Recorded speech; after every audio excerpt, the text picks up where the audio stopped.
우리가 지난주에 그 건강한 의심에 대해서 같이 생각했습니다.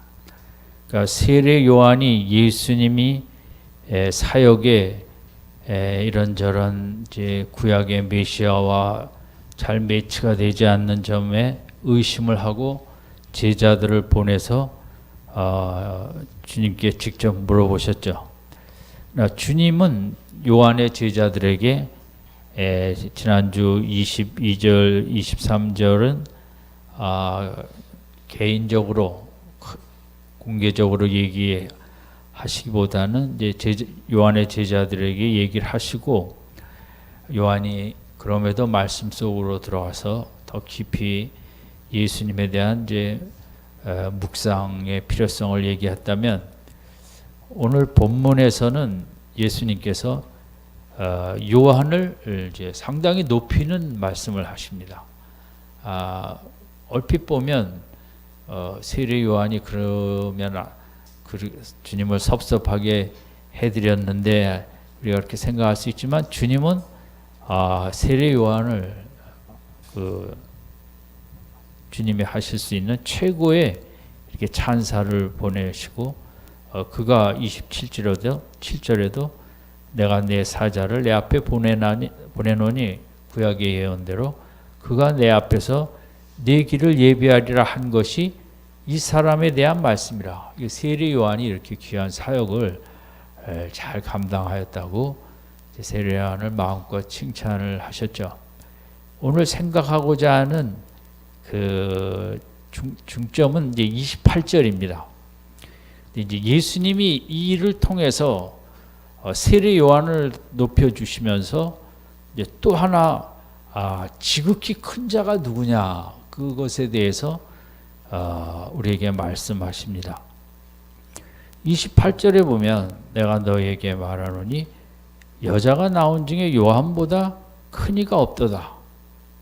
하지만 세례 요한이 그렇게 위대한 인생이라는 거죠. 하나님 앞에, 세상 앞에는 아니지만 하나님 앞에는 여인이 낳은 자 중에 가장 큰 자다. 정말 세례 요한 어머니에게도 영광이고 그 요한 자체에게도 영광이죠. 그런데 예수님의 또 핵심은 그 다음에 그러나가 있지 않습니까? 그 다음이 이제 더 중요합니다. 근데 세례 요한이 어떻게 보면 인생 중에 가장 큰 자인데 그 세례 요한도 하나님 나라에서는 극히 작은 자라도 저보다 크니라. 그러니까 세례 요한이 그렇게 큰데 앞으로 다가올 하나님 나라의 제일 작은 자도 누구보다 크다는 것입니까? 세례 요한보다. 이 28절이 상당히 이제 중요한 구절이에요. 우리가 하나님 나라 백성이 정체성이 뭐냐? 예수님은 정말 너무 충격적인 선언을 하셨습니다. 세례 요한이 그렇게 여자가 낳은 중에 최고로 큰 자인데 하나님 나라에 가니까 하나님 나라에서 제일 꽁찌가 세례 요한보다 크다는 거죠. 그 말은. 그러니까 무엇이 그렇게 중요하다는 것이겠습니까? 하나님 나라의 백성이 된다는 게 그렇게 위대하다는 거죠. 예수님의 강조점은 세례 요한의 이야기를 통해서 대비법을 통해 어디 나라의 백성이 그렇게 영광스럽다? 하나님 나라에.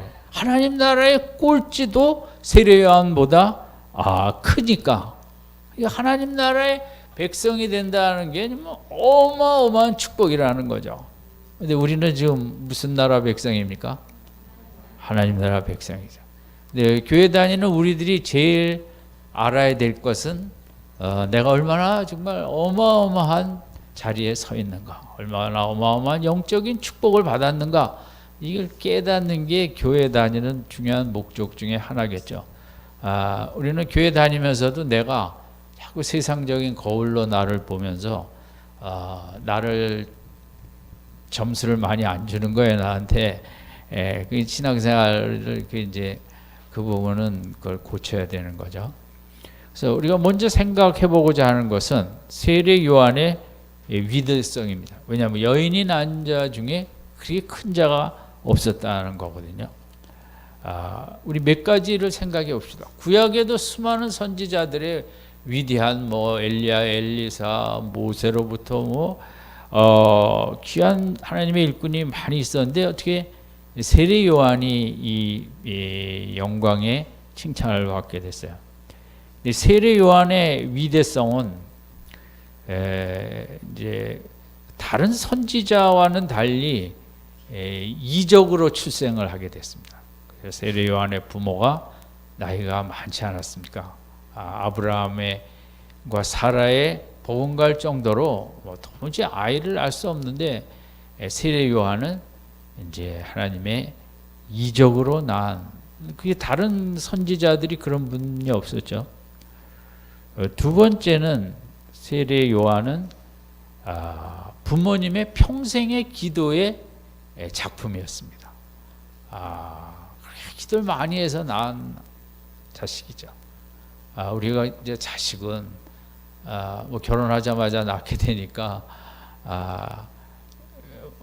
많이 기도할 틈이 이제 부족하기도 했겠지만 이렇게 기도로 키운 자식과 그렇지 않은 거 차이는 좀 어마어마하죠. 세상에 가장 복된 인생은 부모의 기도 속에 자라난 인생입니다. 인생이 받을 수 있는 축복이 있는데 영적으로 보면 저는 이제 그 축복보다 큰 축복은 없다. 부모님이 교회 다니는 것 중요하죠. 그것만 갖고는 안 되고 부모님이 정말 기도하는 가운데 자녀를 키웠는가. 제 또래에 많은 애들이 있죠. 교회 다닌. 저는 알죠. 누구 어머니가 기도를 제일 많이 하고 누구 어머니는 그냥 교회만 왔다 갔다 했는지. 그거는 그게 인생을 가르는 것입니다.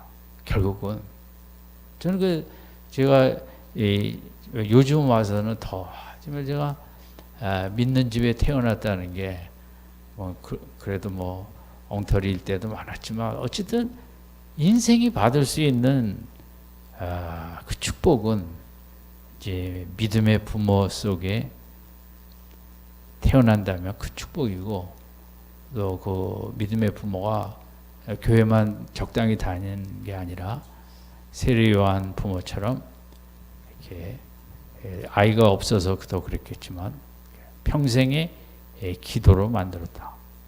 그래서 세례 요한은 우리가 아는 대로 뱃속에서부터 성령이 충만했다 그러지 않았습니까? 근데 하나님의 주권적인 역사지만 그만큼 그 부모님의 기도가 뱃속에서부터 그 상태를 축복을 줬다고 할 수 있겠죠. 부모의 영적 DNA가 그대로 물려 들어가게 된 거죠. 얼마나 귀합니까? 그리고 또 하나는 이제 누가복음에 있는 대로 빈들에서 자라났다 그랬거든요. 그러면 이 빈들은 광야인데 하나는 이 빈들에서 자라난 것을 본인의 의사였을까? 부모의 의사였을까? 어릴 때는 부모의 의사였을 거라고 생각해요. 근데 학자들은 세례 요한의 부모님이 세상을 요한이 어릴 때 떠났을 거라고들 합니다. 그럼 광야에 사무엘이 3살에 성전에 올려보낸 것처럼 세례 요한도 우리가 잘은 모르지만 이제 어릴 때 누군가의 의탁을 하면서 광야로 이제 뭐 그런 수도원과 같은 이제 영적으로 광야 쪽에 믿음 생활 하시는 분들이 있었기 때문에 그 당시에도 이제 보냈겠죠.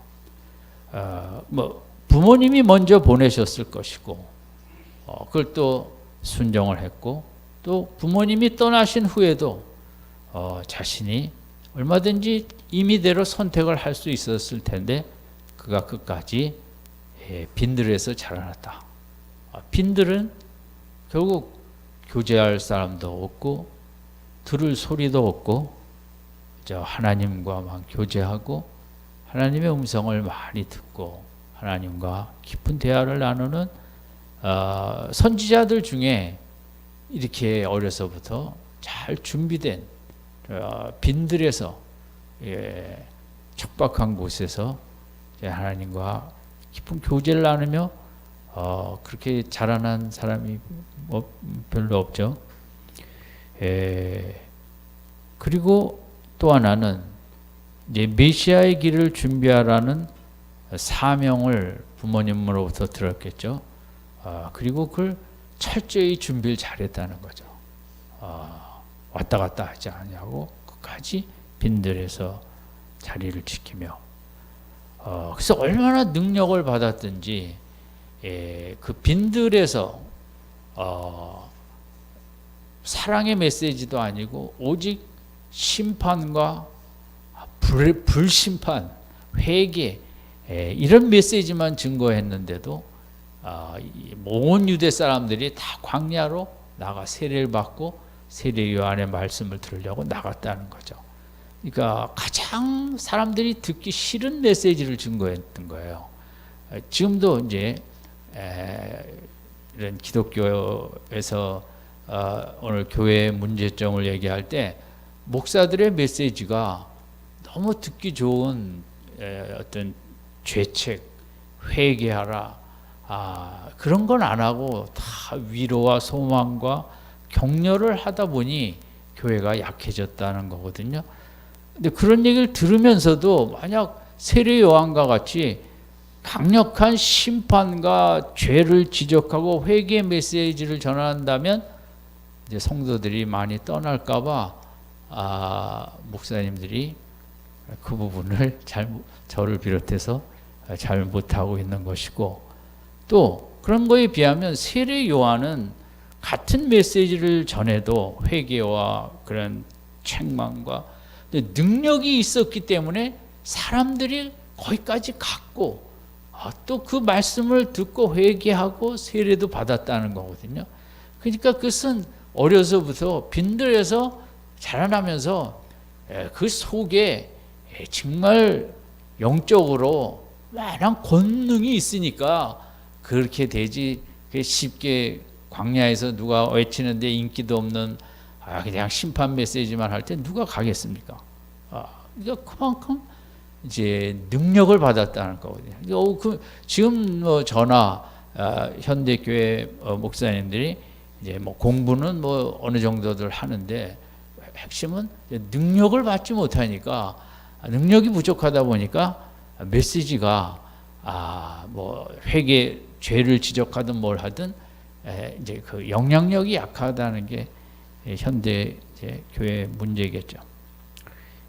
어쨌든 요즘 교회를 한다면 요즘은 힘들어서 개척도 잘 못하고 있지만 어디가 아파트가 제일 많고 사람들이 올 만한 그런 곳을 찾고 또 좋은 시설과 이런저런 첨단의 이런저런 걸 준비하는 것이 그런 하나님의 일꾼의 이제 필요로 본다면 세례 요한은 가장 정반대. 사실 예루살렘에서 그 광야까지 걸어 나가려 그러면 떼약빛에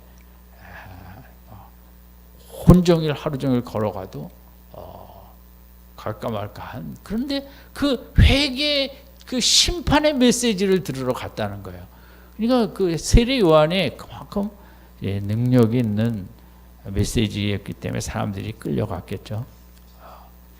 제가 이번 주에 그 EBS에서 세계 테마 기행에 그리스의 그 사람들이 안 가는 시골을 이제 그걸 보여주는 주간이었어요.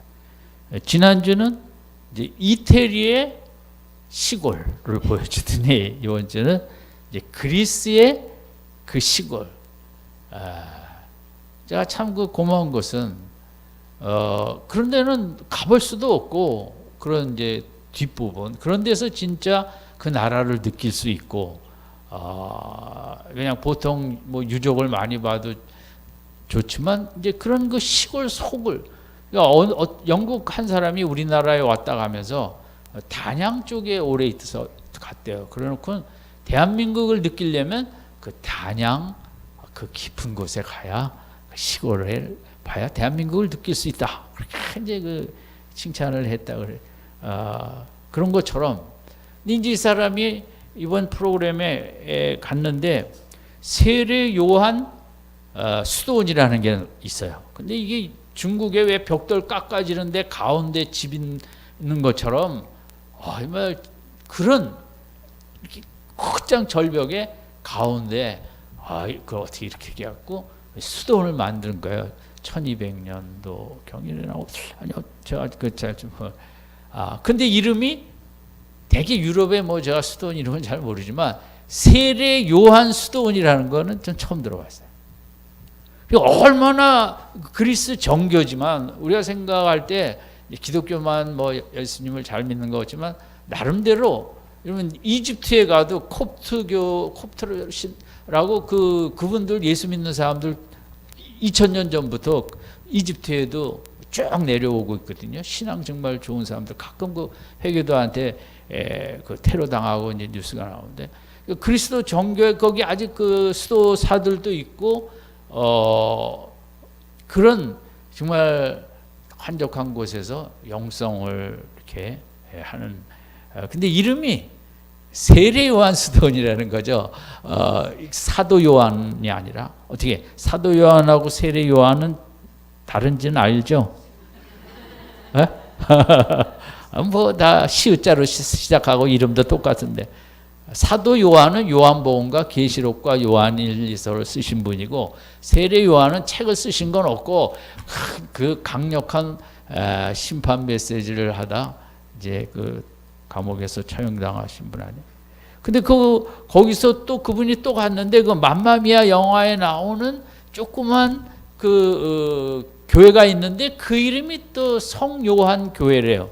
그래서 내가 그 사람이 뭐 기독교를 관심이 없으니까 저것도 세례 요한 교회인가 물어보고 싶은데 뭐 텔레비에 물어볼 수도 없고 그러니까 그것에서 요한을 그렇게 좋아하는 거예요. 그 그리스도 정교회. 그만큼 세례 요한의 그 불타는 신앙, 예수를 믿으려면 그냥 확실히 믿으려는 이제 그런 것 때문에 이름도 아마 세례 요한 수도원이라고 이렇게 있는 것. 어쨌든 이 세례 요한은 나중에 이제 예수님이 세례 받으러 나오실 때 사실 알죠.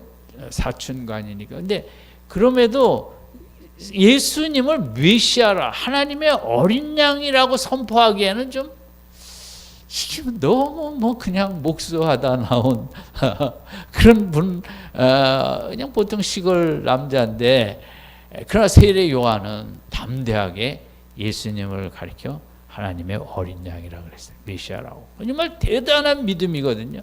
어떻게 그런 분을 메시아라고 할 수 있겠습니까? 시골 청년을.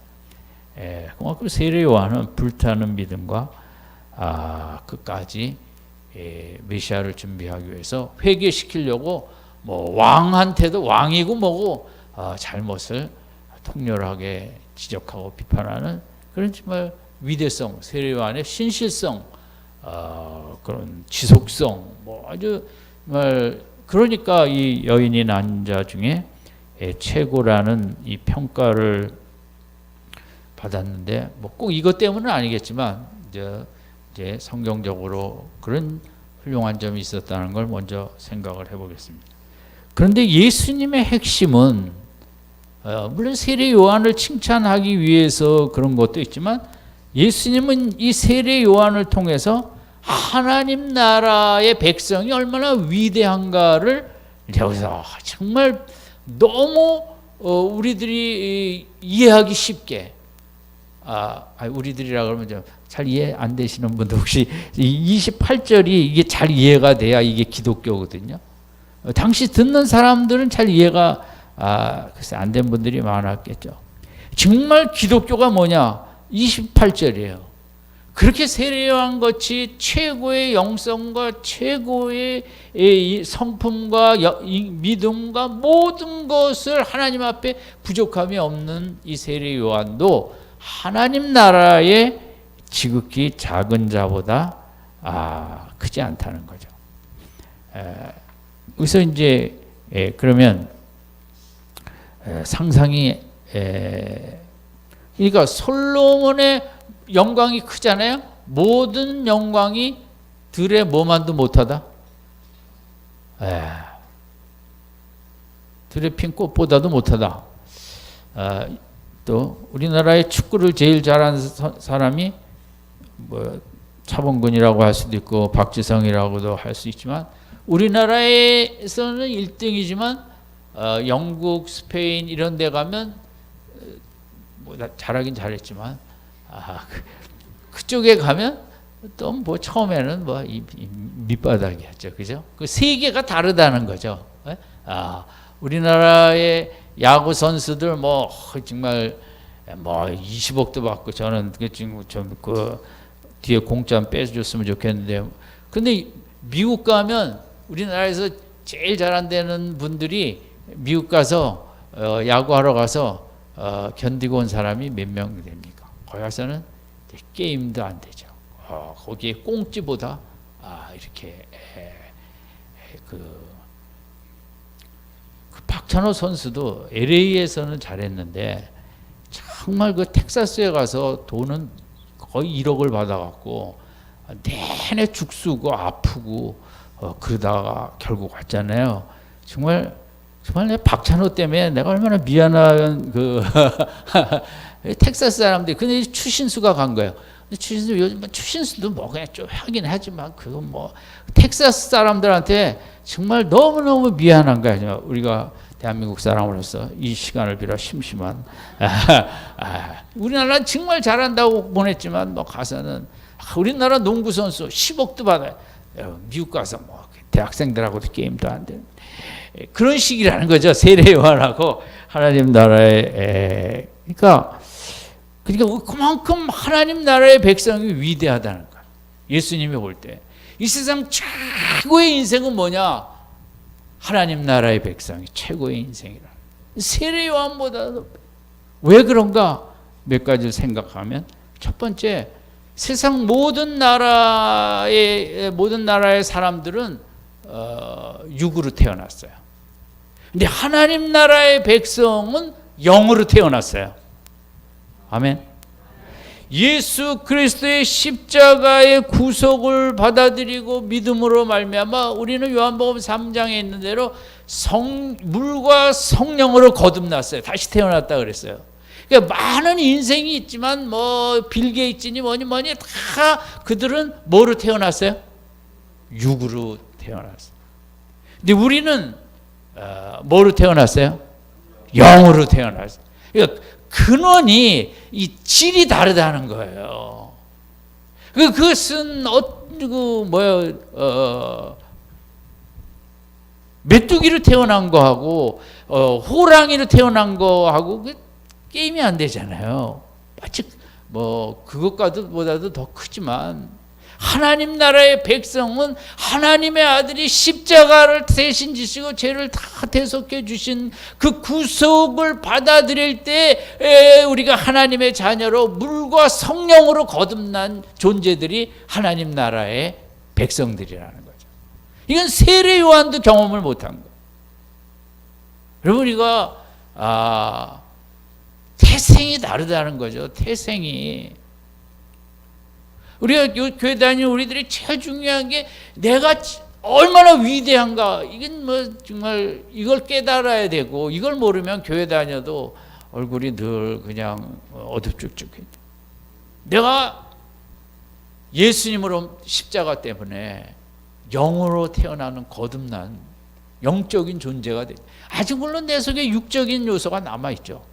어쩔 수 없지만 그럼에도 영적인 삶을 생명을 누릴 수 있는 하나님의 영이 내 영과 교제하며 내가 영적인 삶을 살 수 있는 영적인 존재가 됐다는 거예요. 여기에 대해서 우리가 잘 감사하고 내 모습을 보면서 잘 내가 즐거워해야 되거든요. 근데 우리는 내 모습을 보면서 즐거워하지를 잘 못해요. 왜냐하면 내 모습을 성경에서 내 모습을 찾는 게 아니라 남편을 통해 내 모습을 찾고 자식을 통해서 내 모습을 찾고 뭐 이러다 보니까 이 28절하고 우리가 너무 먼 영으로 태어난 그런 귀한 존재. 두 번째는 영으로 태어나갖고 우리가 성령을 받았어요. 세상에 성령을 받은 사람하고 안 받은 사람은 뭐 얼마나 위대한 사람인지 모르겠어요. 하나님의 영을 받았다는, 예수의 영을 받았어요. 세상 사람들은 다 육신적인 것만 받았어요. 부모로부터 뭐 이런저런 저런 거 우리가 영을 받았다는 것은 하나님의 성품과 속성들을 누릴 수 있는 그걸 받았다는 거죠. 영을 받았다는 것은 예수의 영을 받고 하나님의 영을 받았거든요. 내 속에 예수님의 영, 성령, 하나님의 영, 성령이 내 속에 거주하고 있다는 거예요. 내가 그렇게 위대한 자의 성령의 전이라고 그랬잖아요. 초대교회인들은 정말 제일 기뻐한 게 내가 내 속에 성령이 내주하고 계시다는 걸 그렇게 기뻐했다는 거예요. 근데 우리는 그게 너무 약한 거죠. 우리는 내 속에 성령이 내주보다는 외적인 거 이거 깎으랴 뭐하랴 뭐 이런 것만 바쁘고, 그것은 성령을 받으면 또 무슨 축복이냐면 우리가 성령이 더 충만해지면 예수님처럼 살 수 있다는 거죠. 말씀을 순종하며 살 수 있다는 거예요. 세상의 가장 위대한 차원의 삶은 육적으로는 불가능하고 말씀을 따라가는 삶이 가장 위대한 삶이에요. 예수님을 따라가는 삶이. 근데 인간은 불가능해요. 그것은 도덕으로 되는 게 아니에요. 그것은 하나님의 영이 내 속에 역사해야만 우리가 말씀을 순종하며 살고 예수님처럼 살아갈 수 있는 거예요. 여러분에게 영화를 찍는데 배역을 주는데 남자분들에게 그냥 뭐 이순신 장군 거북선에서 노젓는 역할하고 이순신 장군 역할하고 둘 중에 하나 하라 그러면 연집사님 뭐 어느 거 하시겠어요? 이순신 장군 하고. 우리가 성령을 받았기 때문에 정말 사모하는 마음으로 말씀을 따라가면 이순신 장군의 배역을 받아 막 이순신 장군처럼 폼 잡고 막 그렇게 하는 것처럼, 어떤 그 탤런트는 자기가 그런 거 찍은 다음에 자기가 정말 뭐 주몽인 것처럼, 뭐 주몽은 개뿔도 주몽 아니에요. 그러잖아요. 막 자기가 그 주인공처럼 위대한 사람인 것처럼 막 이렇게 이순신 장군처럼 뭐. 근데 우리 인간은 어떤 삶이 최고의 삶인가? 돈을 갖고 향유하는 삶이 아니라 하나님의 말씀대로 사는 삶이 최고의 인생이 살 수 있는 극치의 삶인 줄로 믿습니다. 근데 그건 교회 다닌다고 되는 건 아니에요. 성령을 받아야 돼요. 성령을 받아 말씀의 각본을 자꾸 순종해 볼 때 내가 예수님 좀 비슷해져 가기도 하고, 그 말씀이 원하는 삶을 내가 살게 되는 거예요. 영을 받았기 때문에 그 영을 또 충만하게 더하면, 이제 제일 멋있는 삶은 이 말씀을 이렇게 내가 말씀대로 이것을 따라서 말씀을 이렇게 나타난 대로 살아보는 삶이에요. 말씀에 있는 걸 내가 한번 실천해 보는 삶이에요. 말씀을 이게 성령이 충만히 들어오니까 말씀에 항상 기뻐하라, 그게 되더라는 거예요. 아멘. 그 최고의 삶이죠. 항상 기뻐하라, 범사에 감사하라. 그 범사에 감사가 되더라는 거죠. 성령이 충만하니까. 아멘. 이게 이 나라, 하나님 나라에 들어오면, 하나님 나라의 백성은 이렇게 어마어마한 삶을 항상 기뻐할 수 있는 삶, 각본을 받았어요. 우리가 성경이라는 각본을. 이걸 내가 어떻게 하나 못하죠. 그래서 성령을 받았기 때문에 하나님 성령을 충만하게 해주사 이 각본대로, 말씀의 각본대로 살게 하여 주시옵소서. 그럴 때 성령이 역사하면서 그냥 항상 기뻐하라. 물론 한 10분밖에 못 가지만 그래도 또 10분 하다가 또 그 다음에 또 하고 그러는 거죠. 뭐 우리가 어떻게 24시간을 기뻐할 수 있겠어요. 범사에 감사하라. 그렇게 된다고요. 그게 5분, 10분, 15분도 된다고요. 근데 바쁘고 다른 것 때문에 또 뭐 잊어먹었다 다시 이제 또 하면 또 돼요. 성령으로. 이게 하나님 나라의 백성들은 이런 어마어마한 삶을, 그 어마어마한 삶은 뭐예요? 말씀을 이렇게 내가 누려보는 삶이에요. 어떻게 그런 삶을 살고 싶으십니까? 이게 하나님 나라에는 가능하다는 거죠. 근데 이게 나하고 너무 거리가 먼 것은 내가 아직 사모함이 부족해서 그래요. 자꾸 말씀을 보면서 사모해야 돼. 하나님, 이 말씀대로 좀 살고 싶습니다. 이 말씀대로. 저도 제가 범사에 감사하라. 지난주에도 그 말씀을 딱 보자. 이건 뭐 이게 설교하라고 주신 말씀도 아니고 그냥 듣기 좋은 말씀도 아니고 도대체 어떻게 이런 말씀을 하십니까? 항상 기뻐하라고. 이거 뭐 나하고 상관이 있으면 좋긴 하겠는데 어쨌든 많이 거기에 그 갈등을 했을 거 아닙니까? 이게 그냥 성경 말씀에 좋은 말씀인 건 알겠는데 이게 정말 뭐 가능한 말씀인지 무슨 말씀? 내 위에 성령이 충만하면 그런 삶이 되는 것입니다. 아멘. 자꾸 그러니까 이제 내가 말씀에 순종이 부족하면 어디에 문제가 있냐면 성령 충만에 문제가 있어요. 성령이 아니고서는 말씀을 순종할 수가 없어요. 그러니까 말씀을 내가 순종하지 못했을 때 맨날 그 말씀 순종하지 못한 거 회개해 달라고만 기도하지 마시고 그건 죽을 때까지 해도 길이 없고 말씀을 좀 순종할 수 있도록 뭘 주시라고요? 성령 충만을 주세요. 왜냐하면 말씀은 영이거든요. 근데 영은 영으로 순종할 수 있지 영인 말씀을 육으로는 순종할 수가 없어요. 이해되십니까? 예. 영인 말씀을 육으로 순종을 아무리 하려도 안 되는 거죠. 폰만 잡다가 하나님 나라의 백성이 그리고 이 나라에는 구약 백성은요 하나님이 너무 두렵고 너무 높으시고 거룩하시기 때문에 우리가 느끼는 친밀감을 전혀 느끼지 못했어요. 우리는 평소에 엉터리로 살다가도 어려우면 주여 아버지 뻔뻔하죠. 어린애들처럼. 이건 구약 백성이 전혀 누릴 수 없는 중. 이 성령이 있으니까 그게 되는 가능한 거거든요. 아버지 뭐 호적도 없는데 아버지가 부를 수 있겠어요? 그 성령이 충만하니까. 하나님 나라의 백성은 성령을 받기 때문에 그리고 그냥 주여 주여 외칠 수 있다고요. 그렇게 부족한데도 그죠? 양심에 털이 없는 거죠. 그렇게 보통 때는 멋대로 살다가도 어려우면 그냥 주여 아버지 이런 그 친밀감은 이 성령이 주는 진짜 그 가족이에요. 육신적인 가족도 그렇게 안 해요. 육신적인 가족도 한두 번 섭섭하면 끊어버리고 가출하고 끝이에요. 근데 영적인 우리 이 가족은 그렇게 하나님 앞에 부끄러워도 조금만 힘들면 아버지 울고 불고 이런 친밀감의 축복을 받아요. 사람이 친한 사람이 있어야 되잖아요. 근데 친한 사람도 세상에서 친한 사람도 다 그 거리가 있어요. 하나님만큼은 거리가 없다 이거죠. 하나님 나라의 백성은 정말 성령께서 그렇게 아무런 꺼리낌 없이 눈치 안 보고 나의 부족에 대해서 하나도 개의치 아니하고 항상 매어 달릴 수 있는 그런 친밀감. 여러분 부부 사이의 핵심이 친밀감이잖아요.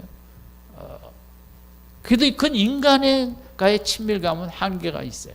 세상에서 가장 귀하지만 하나님과의 친밀감은 정말 인간과의 친밀감을 초월하는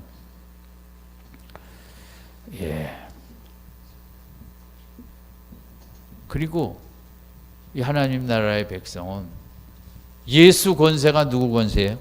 내 권세가 돼. 그래서 오늘날까지 우리가 예수 권세로 얼마나 죄를 짓기도 했지만 죄를 물리치기도 했고 이기기도 했고 사탄을 쫓아내기도 했고 못 쫓아내기도 했지만 그렇죠? 네? 그러니까 이 나라는 예수 권세를 아들 권세를 다 줘요. 그냥 구세주로 믿으면. 한번 돌아봅시다. 우리가 뭐 예수 권세를 사용한 게 다 부족하게 느끼겠지만 우리가 예수 권세로 얼마나 그래도 내 속에 있는 어둠의 세력, 사탄의 권세, 죄의 세력 우리가 그동안 많이 내쫓지 않았습니까? 아멘. 하나님 나라의 백성은 그 권세를 그렇게 마음껏 사용할 수 있는, 물론 우리가 나태하고 영적으로 게을러서 이 권세를 등한히 사용하기도 했어요. 그렇지만 또 우리가 필요에 따라 얼마나 앞으로도 마음껏, 하나님이 제일 싫어하는 것 중에 하나가 이 저축이라는 거.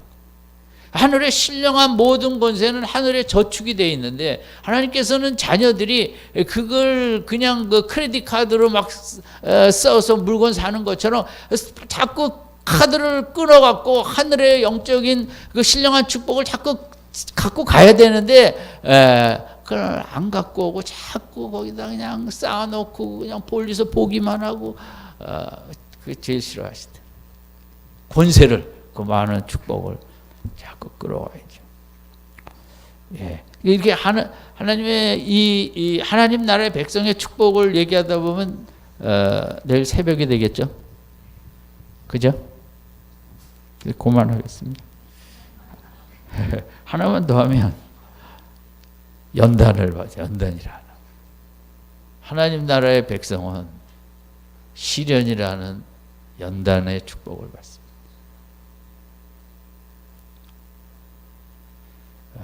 저는 연단을 덜 받아서 요거밖에 못했어요.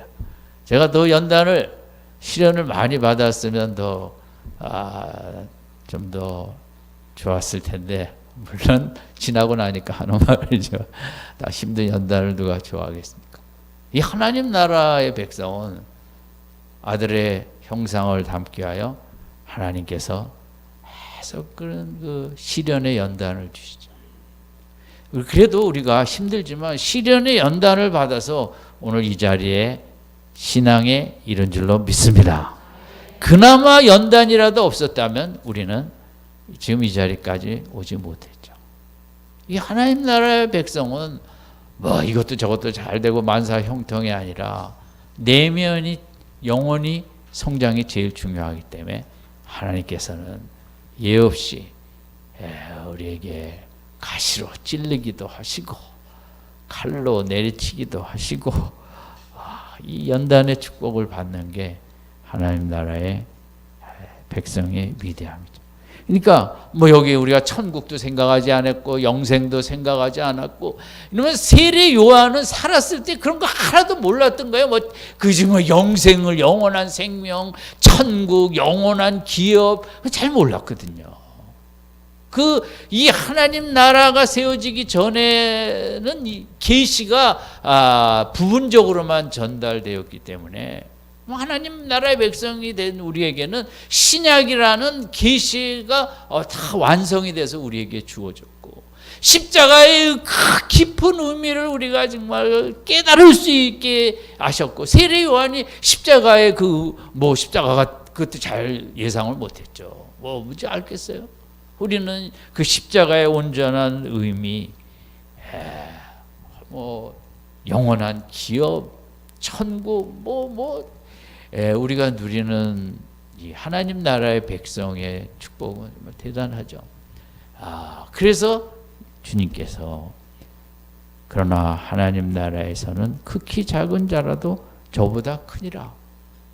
이거 어떤 포지션, 위치적인 면에 있어서 그렇게 크다는 거죠. 근데 하나님 나라의 백성으로서 이 축복을 마음껏 누리는 분들도 있고, 또 그냥 바쁘다고 뭐하다고 잘 모르는 분도 많고, 교회는 그게 문제겠죠. 우리 28절 한번 같이 읽고 마치겠습니다. 시작. 내가 너에게 말하노니 그자가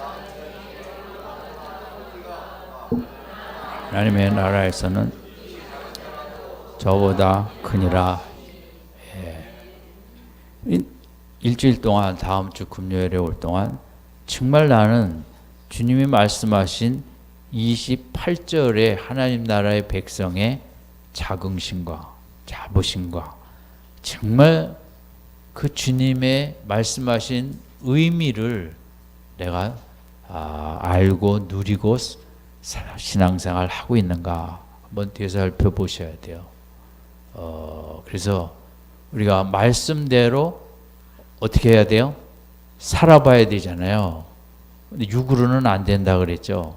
사모하시면 성령을 주세요. 자꾸 말씀대로 살고 싶어 하면 성령이 충만해져요.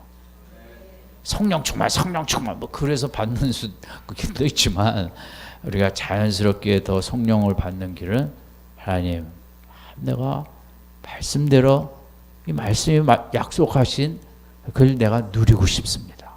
내가 체험하고 싶습니다. 그런 사모함이 있으면 하나님께서 성령을 충만하게 주세요. 그래서 그 말씀을 누려보게 하세요. 말씀을 누리고 싶죠? 어떤 사람은 뭐 돈이 많으니까 돈을 막 누리고 체험하고 살지만 우리는 말씀을 누리고 말씀을 체험하고 살아야 되거든요. 사모함이 있어요. 정말 이 말씀대로 꼭 살고 싶다. 그럼 하나님께서 마음을 보시고 성령을 주셔서 그 말씀을 누려보게 하시거든요. 날이 갈수록 그런 축복이 풍성하길 바랍니다. 예, 기도하겠습니다.